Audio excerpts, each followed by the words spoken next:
The following is a presentation of the Belly Up Sports Media Network. Here's what's cooking on today's Sports Stove Football Show. We have real football this weekend, so we are picking Week 0 games. We're talking about surprise playoff teams, the ESPN's all-time All-Americans. We're going to discuss that a bit, and some NFL news. That's what's cooking on today's Sports Stove Football Show.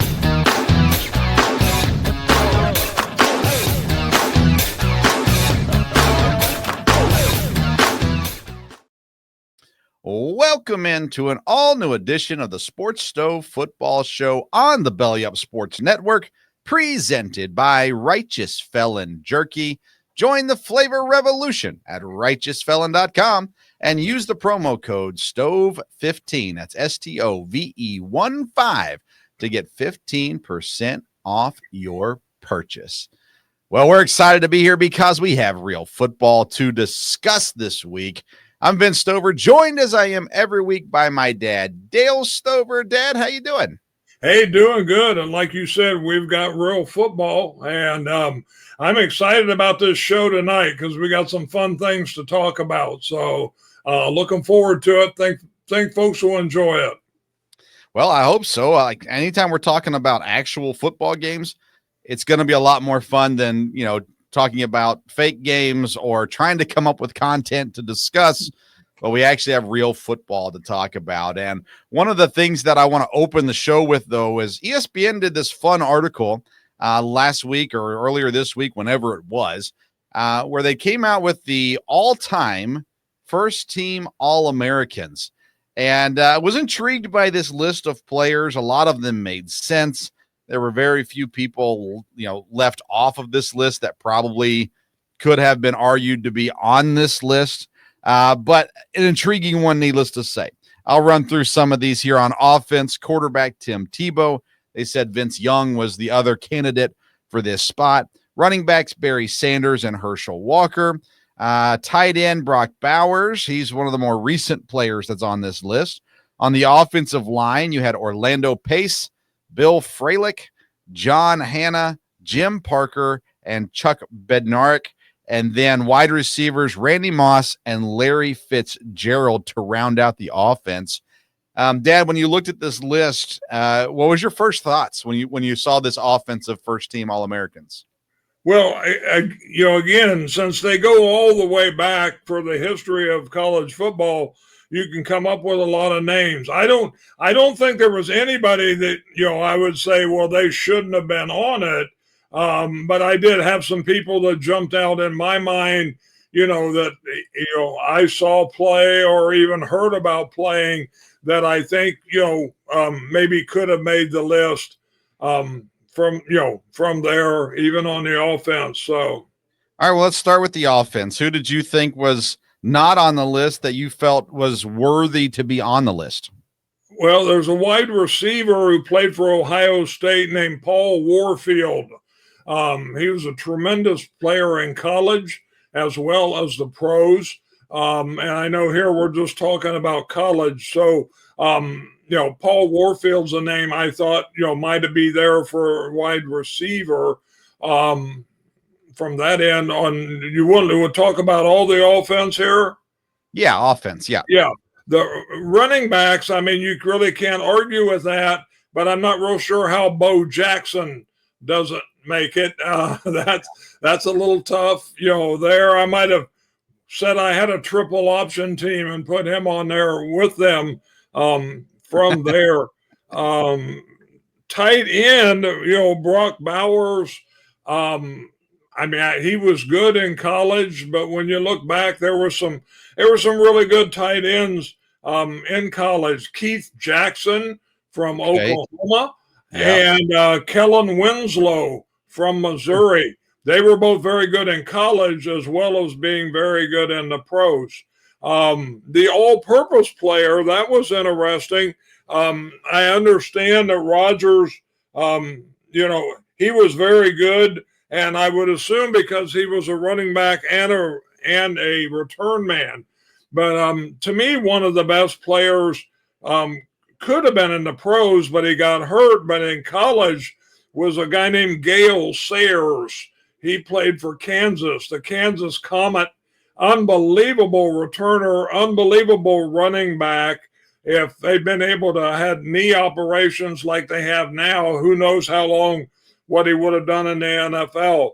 But Rogers was good, but Gale Sayers, that was a hard name for me to see left off.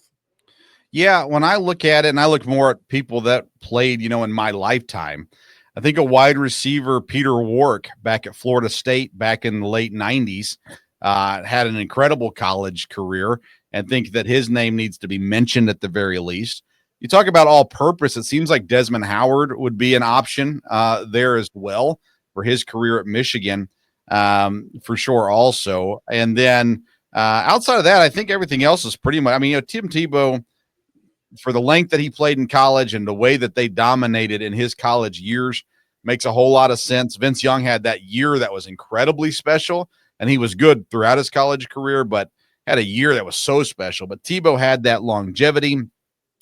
Tight ends, I admit, my first thought of tight end was, college, you don't see a lot of great tight ends, dominate in college. And you've had some maybe even more recently than in the past. Winslow makes a lot of sense, though, for there as well.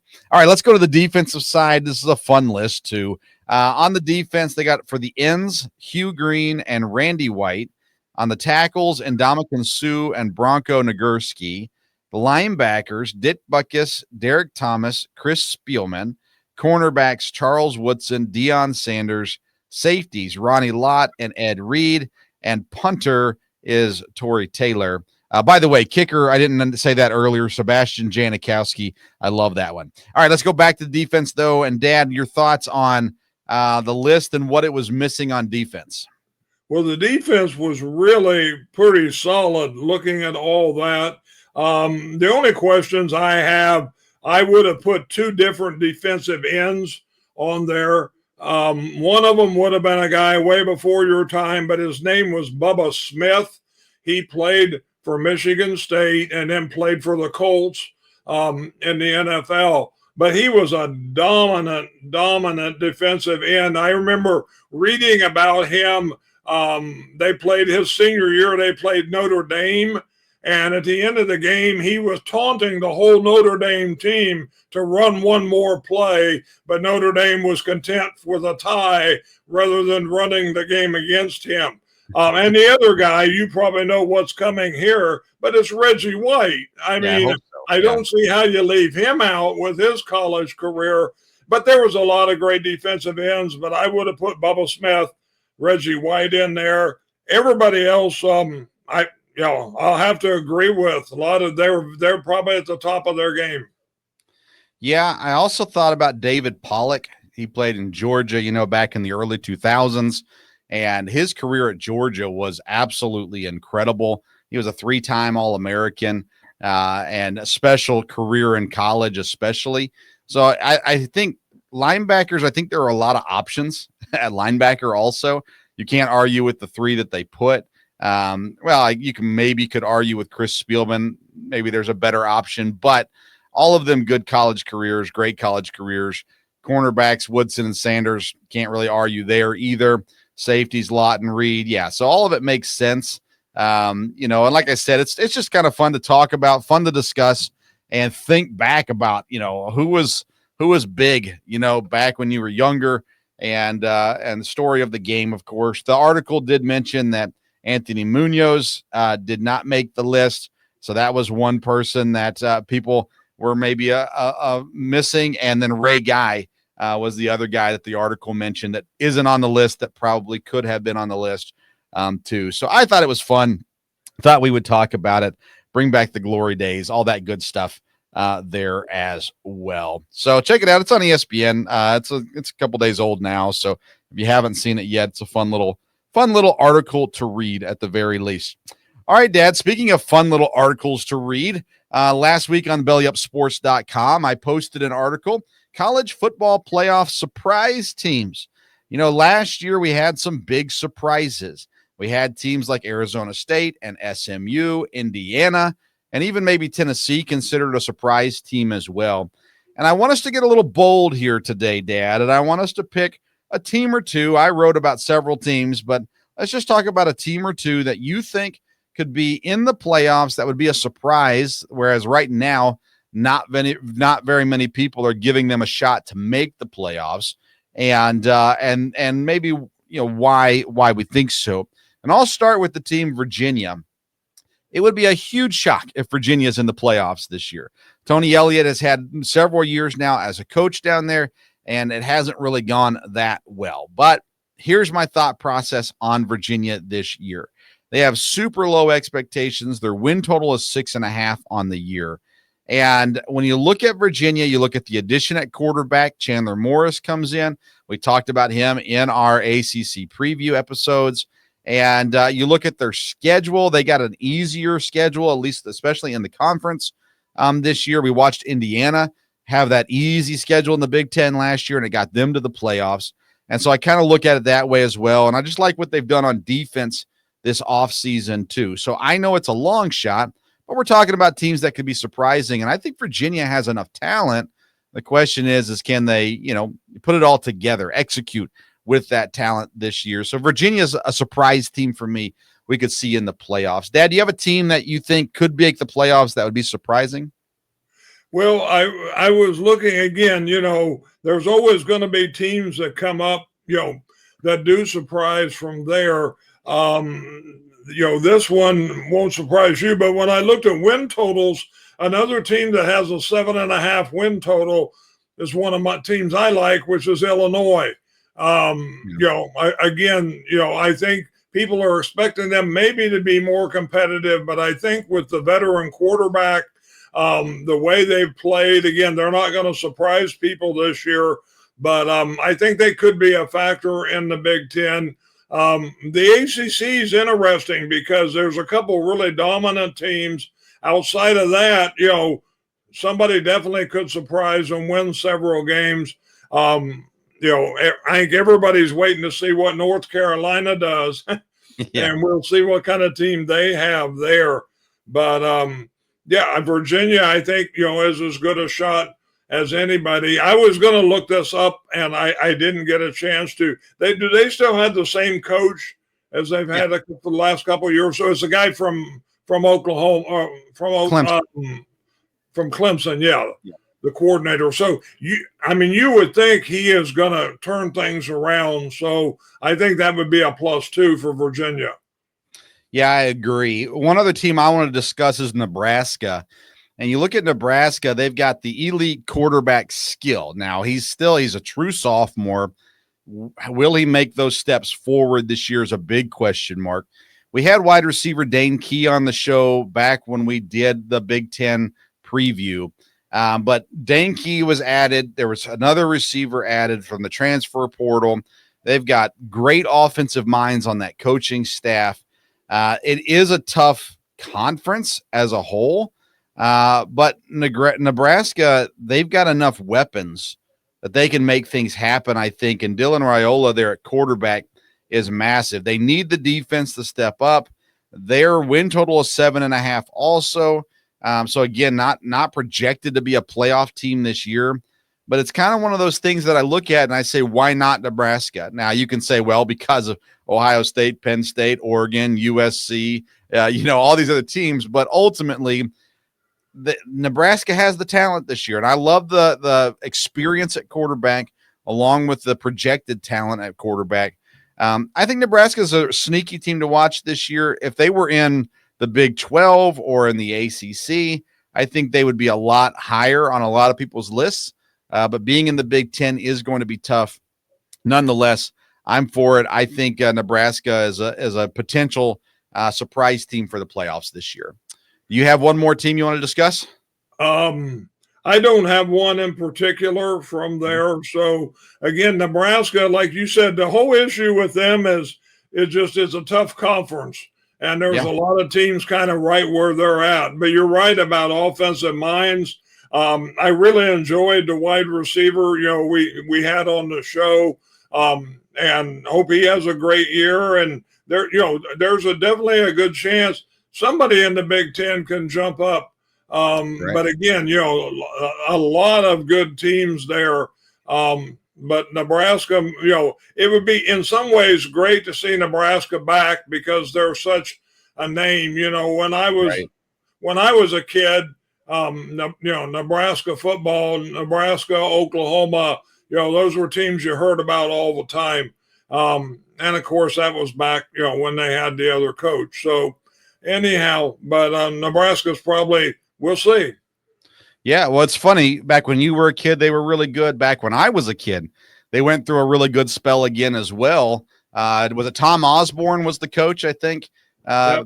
back then. And the other teams I did write about in the article is Washington and Texas A&M. A&M isn't as big of a surprise, except for people who like to dog on A&M. They've got everything they need. It's just whether or not they get over the top. For A&M, again, tough conference. Washington, they've got a quarterback that looks great at the end of last season. They've got a really good coach in Jed Fish. So if him and Damon Williams can get things going offensively, Washington has a chance to sneak into the playoffs also. Won't be easy, but that's why they're surprise teams, needless to say. All right, Dad, this week we have real football. And we've talked about this. We're excited about it. Week 0, which I absolutely hate, by the way. And I'll say it this way. I hate week 0, except for on Saturday of week 0. Before Saturday, I hate it. I think it's stupid. We just need opening week. Let's get it all going. After Saturday, as we're preparing for week 1, that was stupid. Why did we do that? Let's celebrate the opening day of college and let's have a big day of it. But on Saturday, I'm going to love week 0 because there are football games on TV and some of them even worth watching, I think. So we'll see how it goes. Let's talk through these games a little bit. Let's start with Stanford and Hawaii.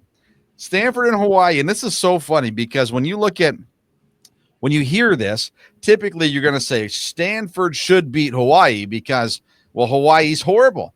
But Hawaii's favored in this game. And by the way, Stanford's been horrible. So that's probably a lot of the reason why. But Hawaii is a 2.5-point favorite here against Stanford. And I will fully admit I know very little about Hawaii. But I'm still going to pick Stanford. I'm going to go with the more recency bias, even though it's been a little while. And I'm going to pick Stanford in this game. I'm intrigued. The reason why I want to watch this game is because Hawaii's the favorite in this game, and I want to see what they look like this season. So I don't know, Dad. I'm sure you probably don't know a ton about Stanford and Hawaii right now either, but your thoughts on that game? Like I said, I'm surprised, Hawaii's favored because they've really struggled, in some ways for several years. Of course, they get teams to go out there and you've got a travel situation that won't affect Stanford. So you would like to think Stanford would win because it'd be a bad way to start out their year with a loss there to Hawaii. So like you said, it will be interesting to watch just because Hawaii's favored, but I would have to pick Stanford also. All right. Let's talk about Sam Houston and Western Kentucky. I do know a little bit about these teams because of my following of Eastern Kentucky over the last several years. If they played this game 3 or 4 years ago, Sam Houston might have a shot, but they're playing it this year. And I like Western Kentucky in this game. They've been really good, and they've got a good coaching staff. They got some solid players over there too. They are a 10-point favorite in this game also. But for me, Sam Houston was really good, and the transfer portal has really done damage to Sam Houston. Western Kentucky, on the other hand, has been able to take advantage of it a lot better. So I'm going Western in that game. Your thoughts on Sam Houston and Western Kentucky? Well, Western Kentucky, again, I'm was a little bit familiar with them because living in Middle Tennessee, it was right up the road there. And, a team you heard about, and Middle Tennessee played them some. But Western Kentucky is a team that really, to me, has improved. With the transfer portal, like you said, a lot of teams in those divisions have really been hit hard because people come down and get the 1 or 2 good players. but Western Kentucky has seemed like they have really done well in the avenue they're at there. They've been able to attract some players. And, I think Western Kentucky would be favored. And, I don't know for sure how they're scheduled to do this year, but they're one of those teams that can, have a really good year and go into, the bowl season. All right. The next game is the least informed I am of the games. Idaho State versus UNLV. UNLV is a 24.5-point favorite. So, I'll take them. UNLV in this game. Your thoughts on Idaho State and UNLV? Well, it's hard for me to understand how Idaho State is that, that much of an underdog, mainly because I don't know anything about Idaho State. But UNLV, again, is a team that's not known for football, but has gotten better, has turned out some players there. I know the Packers have a free agent still on the group that's from UNLV. And so, there's some players going into the pros from there. So, again, 24 and a half is a big number from there, but I assume the people that pick that know what they're doing. All right. The next game is the Kansas game. And, Dad, when you look at I just lost it. Who's Kansas playing? Who is Kansas playing? Gotcha. We're at Fresno State and Kansas. Thank you. Yes, Fresno State and Kansas. Kansas, again, is a team that's improved, been more competitive, should be able to handle Fresno State. I think the Big 12, we've talked about that. They have really surprised as far as their strength is concerned when it looked like they would be the conference that would go away. So Kansas will have to play well to compete this year, but they have done that over the last few years. So I would go with the favor with Kansas. Yeah, for me, Kansas, I don't think they're going to be that great. I think I've got them around 8 wins or so. But Jalen Daniels is the reason why you pick Kansas in week 0, because, Kansas is better than Fresno State. So 13-point favorites. Jalen Daniels is at quarterback. Sign me up for Kansas winning that game as well. And the showcase of the weekend is the Ireland game, and it's Iowa State, who lost a lot this year in the draft, but still has their quarterback in Rocco Becht, and then Kansas State as well. And Kansas State is a 3-point favorite in this one, which means it should be a fun one out in Ireland. What are your thoughts on Iowa State and Kansas? Yeah, this should be a fun one to watch. The game last year in Ireland was a great game. Of course, it was an upset and exciting there. But both these teams are, have potential to be factors in the Big 12. So this is a big game for both of them. Whoever wins this one, it will, definitely help them as the year goes along. It may be a toss-up. Again, I don't know a lot of particulars about either team. Kansas State, again, they're favored by 3, and probably it's a team I would be, 4 from there, but I don't really have a problem with Iowa State either. So I'll go with Kansas State, but I think our hope is this will be a fun football game, and we'll see players that we'll be able to follow during the year. Yeah, I don't like that they're playing a Big 12 game in week 0. Like, I don't like that there's a conference game as game number 1 on the schedule. It doesn't make any sense to me. But you look at these teams, like I said, Rocco Becht is back at quarterback. They've got a tough schedule overall, but we're talking about one game. And Kansas State had less turnover this year than Iowa State did. And Avery Johnson is back at quarterback. He is dynamic at quarterback. And so, some people have Kansas State as the winner of the Big 12 this year. And I don't think that they're going to win the Big 12 if they lose the first game of the season to Iowa State. So I'm going to go Kansas State also. Both quarterbacks are very good. Kansas State has a really good run game. And so if Iowa State can contain the run, then I think they have got a good shot.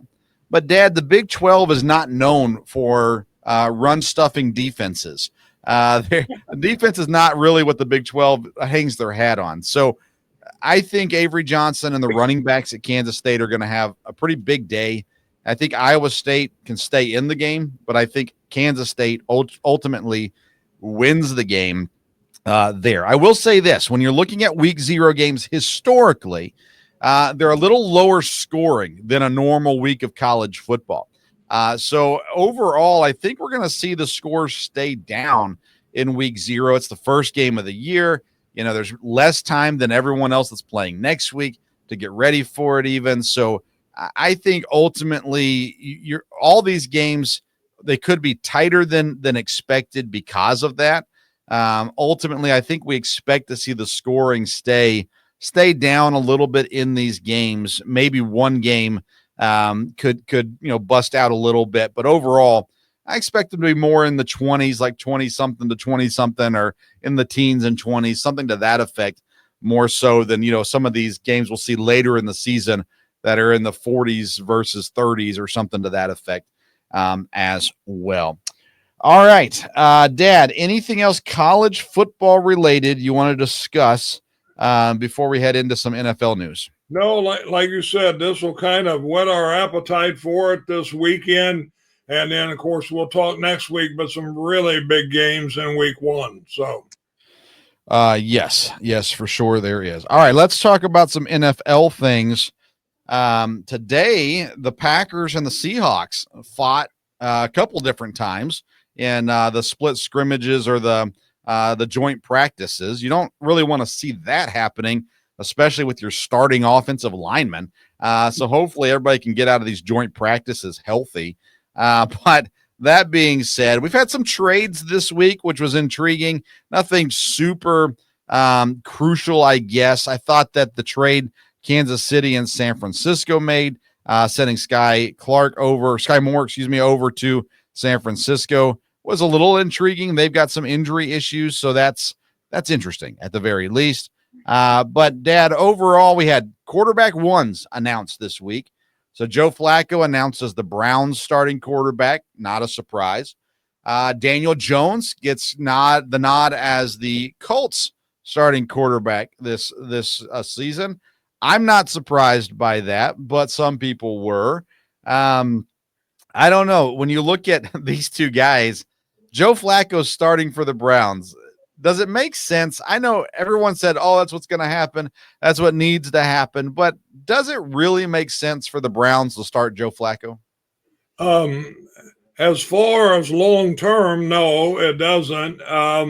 But, he's in a spot where maybe it's the best thing for them for the first week. We'll have to see. But, they brought in so many quarterbacks.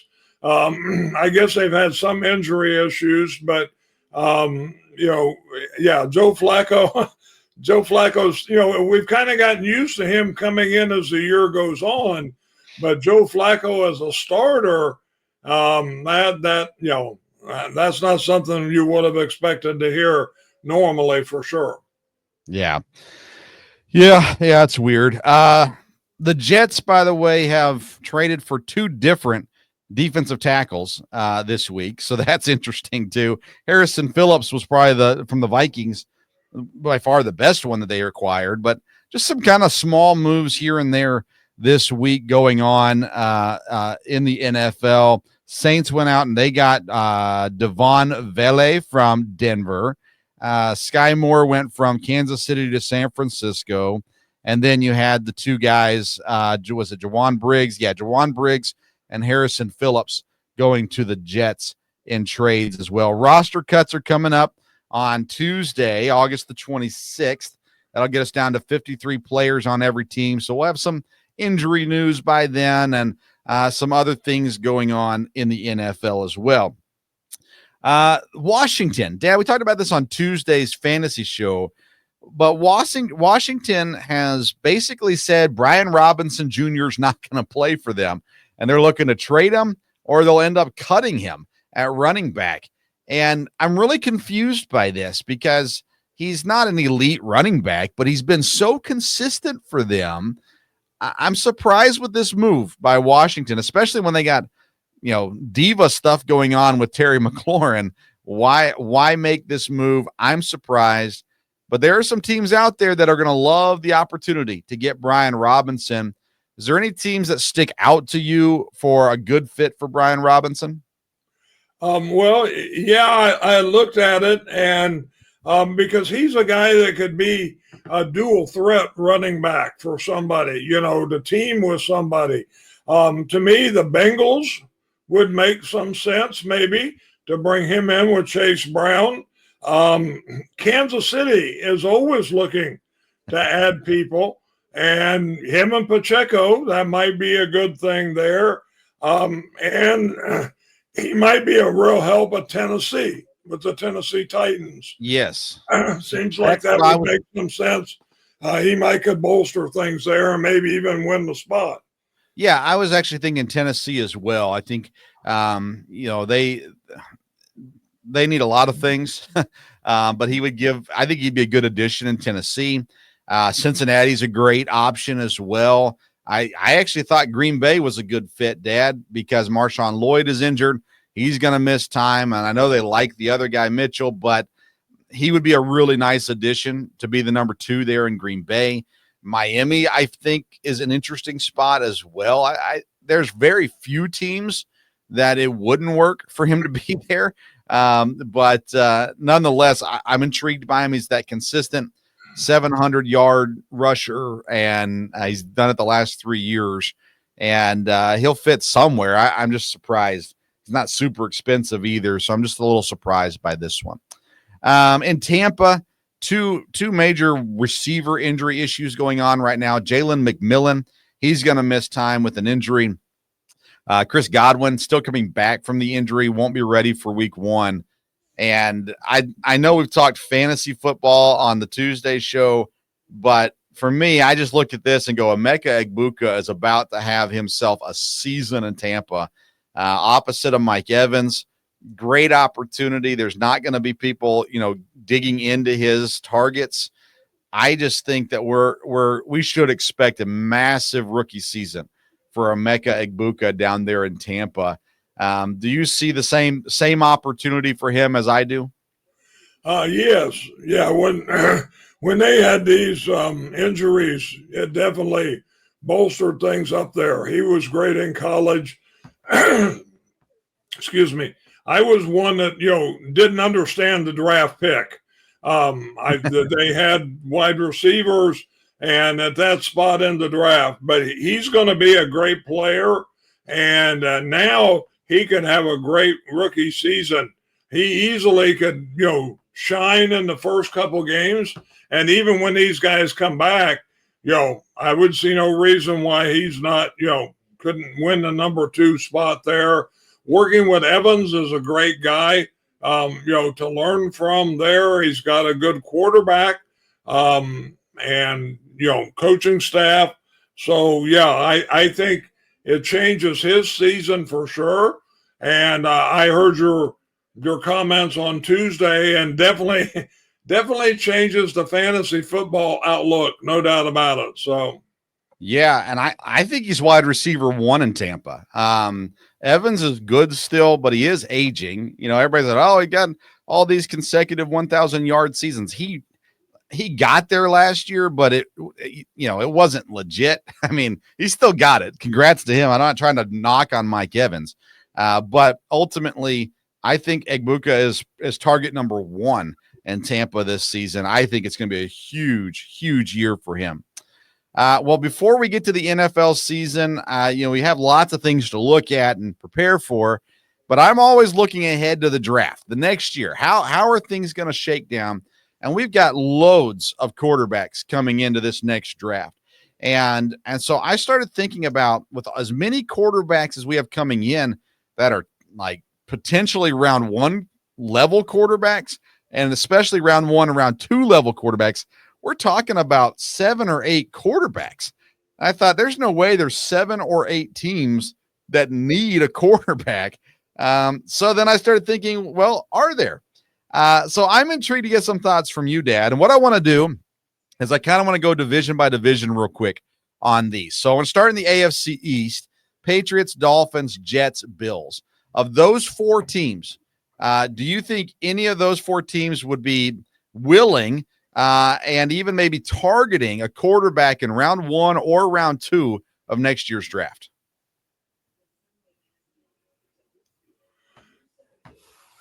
Okay. Did you give me a list of teams? What was that? The AFC East. Anybody in the AFC East?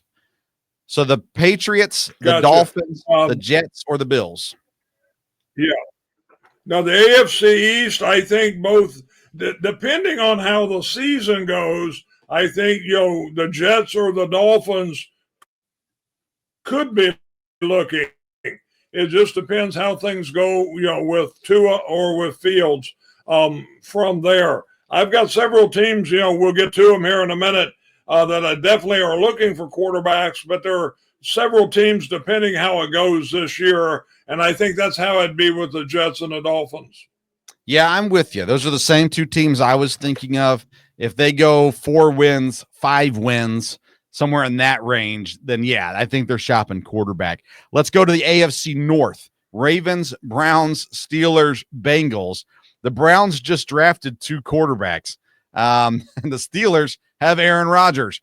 So I look at it and go Pittsburgh for sure, and Cleveland more than likely looking to draft a quarterback next year. What about you in the AFC North? Yeah, I would agree with you. Pittsburgh is going to need a quarterback.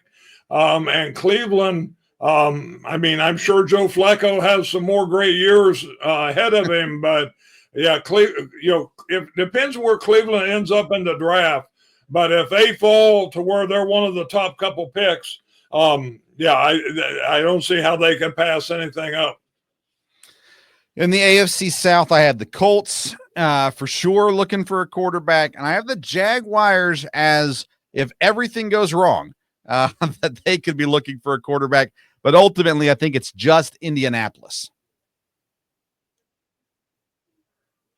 Yeah, I think it's just Indianapolis for the most part, and they definitely will be looking. So, depending on what happens at Tennessee, but the plan is they have their quarterback, so we'll see.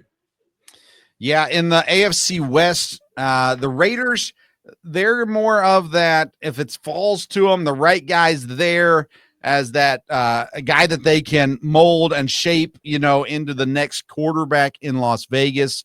But Broncos, Chargers, and Chiefs are not drafting a quarterback in the first 2 rounds. Thoughts on the Raiders? Yeah, the Raiders are definitely the team that'll be looking there. Like I said, this is a good year for them to be looking for a quarterback. You're right. The Chiefs are going to look at bringing somebody in, but it shouldn't be in the first 2 rounds. Right. All right. Let's go to the NFC, and we'll start in the East. The Giants drafted Jackson Dart this year. The Eagles are probably set with Hurts. Cowboys are intriguing. I want to get your thoughts. Commanders are not drafting a quarterback. So Giants and Cowboys, thoughts on those teams?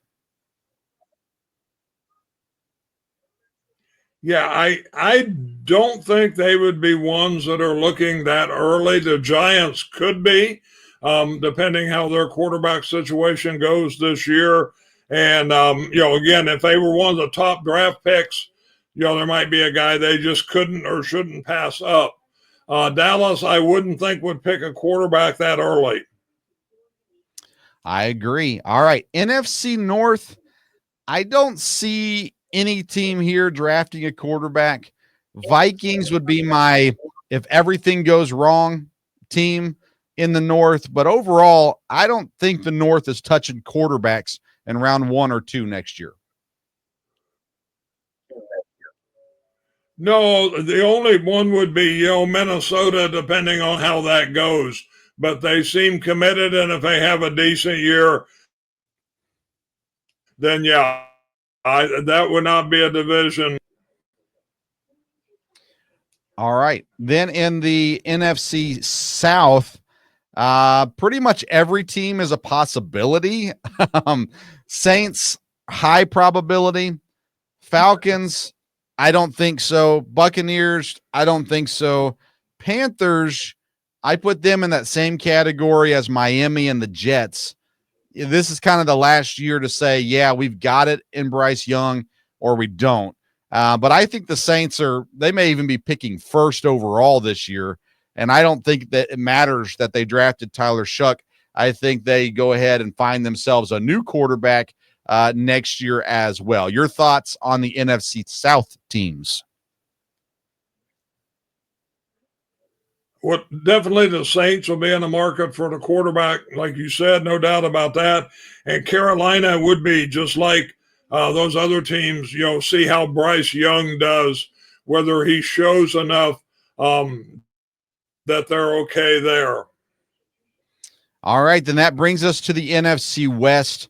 I think the Rams are highly likely to take a quarterback in rounds 1 or 2 next season. Seahawks, no.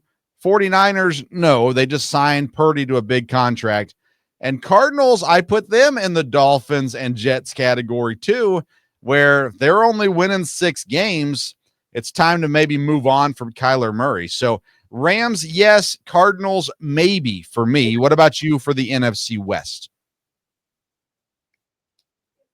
Well, I agree with you. The Rams definitely will be looking for a quarterback because if Stafford even makes it through the year here, they're going to need somebody in the future.